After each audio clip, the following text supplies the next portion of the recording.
वही राहुल गांधी वाली T shirt, सफेद टी शर्ट पहन के आए हैं।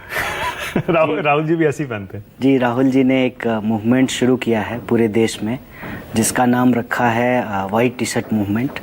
इस मूवमेंट का उद्देश्य ये है कि आप जहाँ कहीं भी हों, किसी भी प्रोफेशन से जुड़े हुए हों, अगर इस देश के संविधान में भरोसा रखते हैं, इस देश के तिरंगे में भरोसा रखते हैं, तो कहीं कोई अगर अन्याय हो रहा है तो आप ये टी शर्ट पहन करके उस अन्याय के खिलाफ न्याय योद्धा बन करके अपनी आवाज़ उठाएं। और देश में अगर कहीं कोई संकट हो, कहीं कोई आपदा हो, तब भी जो है आप यह वाइट टी शर्ट पहन करके राहत का काम करें। तो उनके इस आह्वान पर हम लोग उनके इस मुहिम से जुड़े हुए हैं। और कितनी खरीद ली हैं? नहीं, हमने तो अपने लिए एक ही खरीदी है। बाकी तो जो लोग इस मुहिम से जुड़ेंगे अपने लिए अपना टी शर्ट खरीदेंगे। अच्छा, क्योंकि किसी भी विचार के प्रति आपका समर्पण होना ज़रूरी है, और जब आपका किसी विचार के प्रति समर्पण है तो व्यवहार में एक टी शर्ट खरीदना कोई बड़ी चीज़ नहीं है। बिल्कुल सही कह रहे हैं। शुरू करें? बिल्कुल बिल्कुल। यहीं से शुरू करता हूं कि अभी पटना में जो विरोध प्रदर्शन हो रहा था, वहां रथ यात्रा पर क्या हुआ था? क्यों आपको और पप्पू यादव को चढ़ने नहीं दिया? अव्वल तो रथ यात्रा नहीं थी, वो पूरे महागठबंधन का पूरे बिहार में बंदी थी।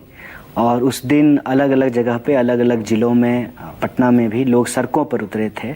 तो इसको रथ यात्रा का नाम ना दिया जाए, क्योंकि रथी था इसलिए, क्योंकि तुलसीदास जी ने लिखा है रामचरितमानस में, रावण रथी विरथी रघुवीरा। आजकल रावण रथ पर सवार हैं और भगवान प्रभु श्री राम जो हैं वो पैदल चल रहे हैं।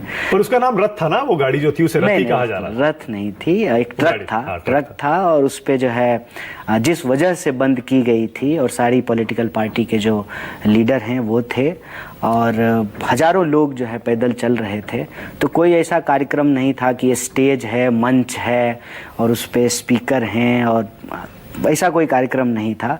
और भीड़ भाड़ में जो है, हकीकत बात तो यही है कि कई बार मिसकम्युनिकेशन होता है, लेकिन जिस तरीके से इस बिना बात के बात को तूल दी गई है तिल का ताल बनाया और कई दिनों तक इस पर चर्चा हो रही है, तो मेरे ख्याल से वो शायद वजह ये है कि आजकल नो न्यूज़ जो है ना, वो न्यूज़ होता है, ताकि जो असली बात है उस पर चर्चा नहीं। नहीं, ऐसा नहीं है। देखिए, अब आप, क्योंकि आप खरी खरी कहते हैं, इसीलिए मैं आपसे ईमानदारी से पूछ रहा हूं जी।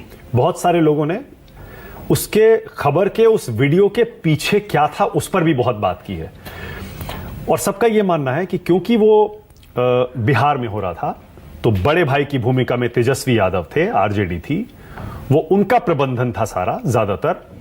इसीलिए तेजस्वी यादव के कहने पर कन्हैया कुमार और पप्पू यादव को रथ पर चढ़ने नहीं दिया गया। देखिए, बहुत सारे लोग बहुत सारी बात कहेंगे, और इसीलिए कहा गया है कि कुछ तो लोग कहेंगे, लोगों का काम है कहना।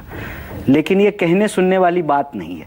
इसमें असल बात यह है कि यह पूरी बात जो बिना बात का बात है, उसको मुद्दा इसलिए बनाया गया है ताकि असली सवाल पे बात नहीं हो।